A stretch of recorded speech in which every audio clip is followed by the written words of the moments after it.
yo soy una mujer de la zona, nacida y vivida en San Martín de las Escobas hasta que me vine a la universidad, así que nos podemos tutear y podemos compartir problemas de nuestra zona. ¿Conocés de qué se trata? Claro. Claro. ¿Qué tal era Carlitos Davale como alumno? Carlitos Davale, bueno, es, ¿no? Muy inteligente, pero bueno, siempre fue un alumno que nos hacía chistes, nos hacía reír a todos.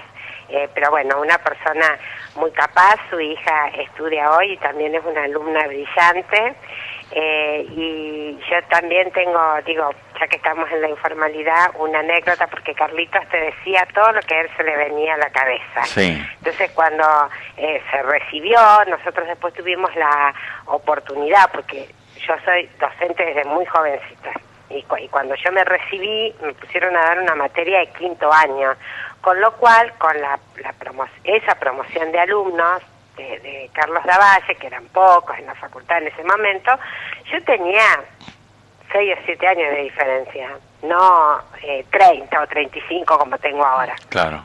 Con mis estudiantes. Así que bueno, cuando él se recibió tuvimos la oportunidad de trabajar juntos en un emprendimiento. Y cuando me tuvo más confianza, dice, bueno, yo quiero decirte que tu letra en el pizarrón era más o menos como la letra de un carnicero desprolijo. ¡Epa! Así que imagínate. ¿Y nunca te lo había dicho? Nunca me lo había dicho antes, pero es verdad, yo tengo, no es que tenga una letra tan fea, me cuesta escribir en el pizarrón. Claro. Anabela, bueno, te saluda Cristian y después nos metemos en tema, porque es fundamental el hecho de poder escuchar tu opinión con respecto, bueno, a estos primeros 365 días de gestión del actual presidente. Bien, Anabela, primero un gusto, poder charlar un poquito de política, relaciones internacionales con usted, y bueno, gracias por el tiempo. Bien, como decía recién mi colega Antonio Camacho, ¿qué deja este primer año de gestión de Aníbal Fernández, analizando la política en general y su visión que puede tener hacia esto, ¿no? Bueno, mira, yo creo que la gestión del presidente Alberto Fernández es una gestión que tiene características especiales. En primer lugar, porque él llega al poder con un formato que no es el de un partido político tradicional, algo que viene cambiando en la Argentina, digamos. Uno recorre, bueno, las tradiciones, el peronismo, el radicalismo, pero cada vez nosotros nos acercamos más en términos de coaliciones electorales a eso, a grupos de partidos políticos que se unen para un proceso electoral y que después tienen que gobernar de manera conjunta en el contexto de un frente. En este momento vos en la Argentina tenés tanto en el oficialismo como en la oposición dos coaliciones, donde es verdad que hay un partido dominante, pero donde también es verdad que en ese contexto de coaliciones la representación de cada sector que integra la coalición, las diferencias, las sutilezas, digamos, se notan más que cuando es un gobierno o una oposición homogénea. O sea que esa es la primera característica que nosotros tenemos que mirar. La segunda característica es que él gana las elecciones en función de, cierta disconformidad de la sociedad argentina con respecto al gobierno anterior en muchos aspectos, pero específicamente en la dimensión económica, y esa problemática económica, además de que afectaba la calidad de vida de los argentinos, tenía una proyección internacional muy significativa vinculada nuevamente al problema de la deuda. O sea, la Argentina vuelve a tener en estos años un proceso de endeudamiento muy significativo, tanto con el sector privado, que le dejó de prestar al gobierno de Macri a inicios del año 2018, y después como con los organismos multilaterales de crédito, en este caso el Fondo Monetario Internacional. Y esa deuda no se podía pagar, ya no se estaba pagando, así que el gobierno no solo asume con una crisis económica interna muy significativa, sino con la necesidad de volver a enfrentar un proceso de renegociación de deuda a dos vías, con el sector privado y el sector de los organismos multilaterales de crédito. Eso condiciona enormemente cualquier inicio de gestión de gobierno. Y en tercer lugar, el gobierno de Alberto Fernández gana en un contexto global y regional donde la identidad política, digamos, o el perfil ideológico del gobierno no era el mayoritario, porque nosotros teníamos en ese momento a Trump en el poder. Estamos hablando de diciembre del año próximo, todavía la pandemia no era un tema central cuando ganó Alberto Fernández, no se conocían los casos, Trump estaba seguro de que iba a ser reelecto, y eso se proyectaba sobre todo en nuestra región en un esquema de alianzas ideológicas muy fuertes de Estados Unidos, con Colombia, con Bolsonaro en Brasil, con Chile, con Perú, y después íbamos a tener el cambio de gobierno en Uruguay, que también dejaba a la Argentina desde ese punto de vista bastante sola. Después tuvo el golpe de Estado en Bolivia a finales del año pasado. Yo digo, era un contexto realmente complicado, y sobre esa estructura empieza un diseño de gestión de gobierno que se ve claramente interrumpido por el efecto de la pandemia, que concentra la atención total del gobierno, primero porque, bueno, hacía 100 años que no teníamos una pandemia de esta magnitud, desde la pandemia de gripe española, hubo muchas en el siglo XX y también en el siglo XXI, pero se expandieron de forma más localizada. Y por otro lado, porque la infraestructura de salud pública en la Argentina había quedado devastada, con lo cual cualquier brote hacía que los niveles de mortalidad en la Argentina se hubiesen expandido enormemente. Mirá la expansión que tenemos, habiendo prácticamente duplicado, casi triplicado los servicios de salud pública a lo largo de este año, y tenemos un nivel altísimo de muertes. Sin esa atención, obviamente la situación hubiese sido extremadamente compleja. Entonces eso condiciona muy fuertemente, yo te diría que los primeros 8 meses del gobierno de Alberto Fernández, porque recién hace 2 o 3 meses que lentamente se van incorporando temas tanto a la gestión pública como a la dimensión internacional, digamos, a través de la política exterior. A pesar de eso, el gobierno lo que hizo fue, en aquellas cuestiones que consideraba centrales para su identidad política, mantenerse fuerte. Por ejemplo, consideró que lo que había acontecido en Bolivia era un golpe de Estado, entonces no reconoce al gobierno de Áñez porque consideraba que era un gobierno de facto, y se involucra con México y algunos otros países en el proceso de salvarle la vida a Evo Morales. Claro.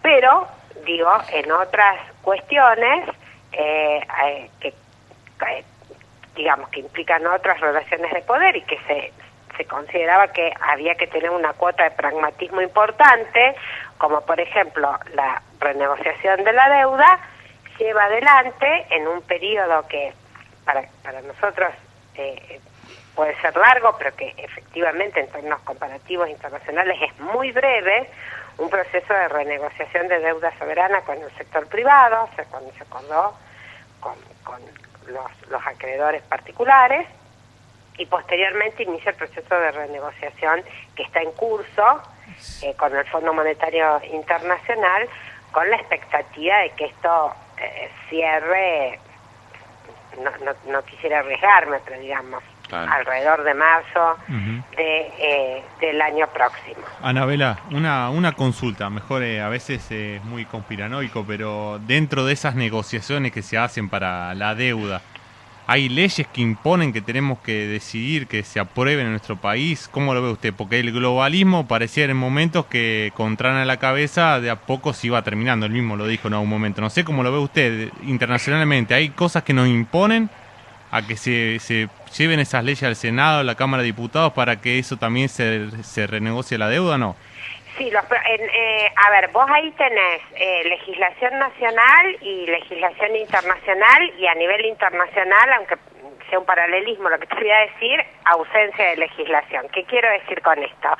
Que en la República Argentina existe una normativa o una legislación que obliga a que el proceso de endeudamiento del país sea aprobado por el Congreso de la Nación. O sea, el Ejecutivo lo negocia y el Congreso lo aprueba. Eso ya pasó con el caso de la renegociación privada y va a pasar con el tema de el Fondo Monetario Internacional. Yo no soy abogada, sé que para todas esas cuestiones hay algún tipo de vericuetos. En el caso del préstamo que el Fondo Monetario Internacional acordó con el gobierno de Macri, se alteraron muchas normas. Por ejemplo, Macri no lo llevó al Congreso, pero por otro lado, el Fondo Monetario Internacional, por presiones de Estados Unidos, no cumplió uno de los puntos de su estatuto, y tampoco supervisó adecuadamente otro gran problema estructural que tenemos los argentinos,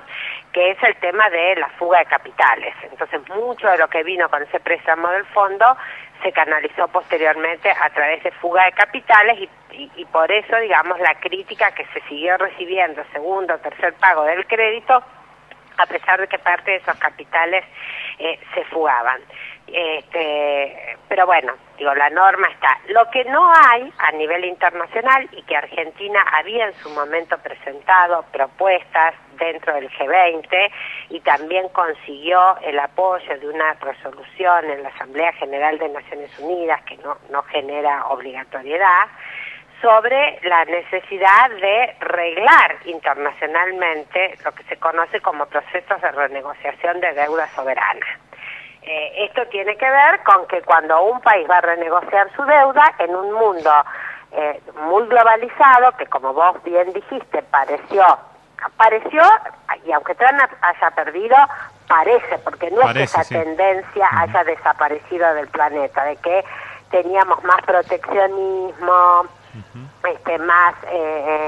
menos acuerdos de libre comercio, más disputa entre los estados y los actores no gubernamentales o privados internacionales, pero lo cierto es que estos actores, los actores no gubernamentales, le voy a poner nombre y apellido, el sector financiero transnacional, todas las corporaciones basadas en el uso de Internet, digamos lo que nosotros conocemos cotidianamente como Twitter, Google, Amazon, Facebook, tienen una capacidad de dominación del planeta que a los estados les cuesta regular. O sea, el nivel de competencia de ese actor privado que solo tiene como fin sus actividades de lucro son muy importantes en el mundo actual y limitan la capacidad del Estado. Entonces, no hay en este momento en el mundo una norma para negociar deudas soberanas con actores privados, pero esa es una cuestión en la cual los estados y los organismos internacionales, que están formados por estados, deberían avanzar. Distinto es el proceso de renegociación con un organismo internacional como es el Fondo Monetario Internacional, porque ese organismo, como yo te dije, violó una de sus normas por presión de Trump, pero por otro lado tiene una carta constitutiva, tiene un cuerpo técnico, tiene pautas de negociación, prácticas de negociación y tiene una visión de, en cierta manera, de salir de las crisis económicas y de recuperar capacidad de pago, que está muy ligada a lo que los argentinos conocemos como ajustes. Entonces, cuando se habla de las condicionalidades del fondo, se hace referencia a todas aquellas exigencias que a veces presenta el Fondo Monetario Internacional a un país para que se ajuste y de esa forma poder pagar. Bueno, hay toda una literatura vinculada a la economía internacional opuesta a la escuela económica de Chicago, digamos, que sostiene que eso no funciona, que los países pueden pagar cuando pueden desarrollarse y pueden generar sus exportaciones y el ingreso de divisas para fortalecer sus reservas, hacer las inversiones que se tenga que hacer para que después haya más desarrollo, más investigación científico-tecnológica. Claro. Y bueno, Argentina está más o menos en esta segunda posición. Exacto. Anabela, y Fernández se autoproclama como el gobernante de la pandemia y dice en declaraciones cuando hace un balance de este primer año de gestión, dice, y nos van a recordar como los gobernantes de la pandemia. Digo, la pregunta o la consulta es, tuvimos la pandemia o estamos en la pandemia del COVID-19, lo que ha afectado indudablemente los planes y la estrategia de Fernández y su gabinete. Tanto es así que en el raconto en estas últimas horas apareció aquellos que revisaron cada uno de los ítems, dicen de las 20 y pico promesas cumplió solamente 3, pero digo, la gente... la historia de la Argentina lo va a medir a Fernández en función de cómo termine manejando la pandemia y ahora cómo termine manejando la campaña de vacunación, que es la que lo único que puede indudablemente modificar este escenario que hoy estamos teniendo. Yo creo que ese va a ser un punto importante en la evaluación que se haga del gobierno, quizás no el único, pero uno de los más importantes. Me parece que eso es, digamos, va a haber una evaluación de la sociedad argentina en torno a la cuestión de cómo se gestionó la pandemia y, por otro lado, una evaluación de cómo se administra la Argentina en el caso que las vacunas sean exitosas y dentro de un año nosotros efectivamente podamos decir que estamos transitando un escenario post-pandemia. Claro. Porque yo les digo esto, la devastación de la pandemia a nivel global es apabullante. Digamos, los datos de los organismos internacionales, por ejemplo, te muestran que en América Latina, digamos, en el mundo en general, a la pobreza que nosotros tenemos en todo el mundo, se le van a sumar como consecuencia de la pandemia entre 150 y 160 millones de personas más que se convierten en pobres.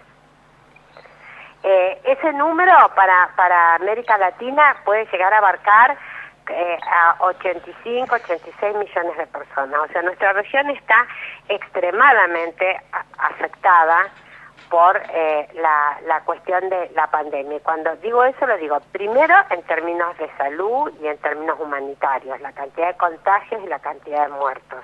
Y después viene la cuestión que es socioeconómica, digamos, la expulsión de un gran sector de la población a las situaciones de pobreza y de exclusión social, que eso, insisto, es un problema que cruza todo el mundo. Lo que pasa es que el impacto de esos problemas, a veces nosotros lo vemos con mayor magnitud, en el caso de América Latina, porque se da en sociedades que ya tenían muchos inconvenientes. Y porque la coyuntura es distinta, ¿no? Y porque la coyuntura es distinta. Pero yo creo que, además, me parece que estamos dentro de la pandemia, hubo muchas corrientes internacionales, no solo en la Argentina, que son parte de esto que se conoció como la derecha alternativa, que se conoce como la derecha alternativa, digamos que es una especie de movimiento político que plantea una lucha civilizacional, cultural, en contra de lo que ellos denominan las herencias de la cultura marxista, y entonces se enfrentan a las problemáticas del cambio climático, incluyen a los movimientos antivacunas, incluyen a los movimientos negacionistas, a los que dicen que el coronavirus no existe. Todas esas corrientes son fuertes en el mundo y en un planeta cruzado por la dinámica de las redes sociales, donde esa información se bombardea permanentemente, es muy difícil para los gobiernos, cualquiera sea su perfil, entablar un proceso de explicación o de narrativa que convenza a la totalidad de la población, porque estamos en un escenario de poblaciones a veces bastante desobedientes, pero también de sociedades muy polarizadas. Entonces, cuando las sociedades están muy polarizadas, lo primero que se pierde es la racionalidad. Claro. Vos fíjate, digo, a veces yo cuando trato estos temas, antes de ejemplificar sobre la Argentina, ejemplifico sobre otros países, porque es como que el que te escucha... ¿Y qué países toma como referencia, Anabela? Y, por ejemplo, digo, con respecto a esto de que la gente desobedece la norma, en este momento el rebrote en Europa, lo que se llama la segunda ola, es más fuerte que la primera. Sí, totalmente. Y no sé si ustedes vieron el discurso de la canciller Angela Merkel. Sí, donde planteaba, bueno, prácticamente al borde del llanto esta situación que se está viviendo en Alemania, ¿no? En Alemania, diciendo, es posible que sea, mirá lo que digo, no es de la persona, tiene que estar conmovida una personalidad muy fuerte como es la de Angela Merkel para decir, piensen que quizás esta es la última Navidad que pasemos con nuestros padres y nuestros abuelos, claro. Reclamándole enormemente a la gente que no haga grandes fiestas de Navidad, que cierren los negocios, que este año nos olvidemos de los regalos, digamos, eso es lo que transmitía. Y entonces eso es muy difícil, y sobre todo muy difícil en Occidente, donde más allá de todos los problemas que tienen las democracias occidentales que están transitando quizás la mayor de sus crisis, digo, culturalmente la gente que vive en democracia, bueno, desafía más, qué sé yo, pero en este momento muchas cuestiones se toman por emocionalidad, por polarización política, y bueno, eso influye en la evolución de la pandemia. Yo creo que también si nosotros nos comparamos con las sociedades orientales, sobre todo las sociedades de la región del Asia-Pacífico, que tienen otra historia, que han transitado por digamos, una convivencia con sistemas políticos distintos a los nuestros, en el sentido de que tuvieron, bueno, o fueron colonias, o tuvieron después grandes imperios, algunas de ellas tuvieron gobiernos autocráticos para su proceso de modernización, otras tuvieron gobiernos comunistas, y además son países con mucha población,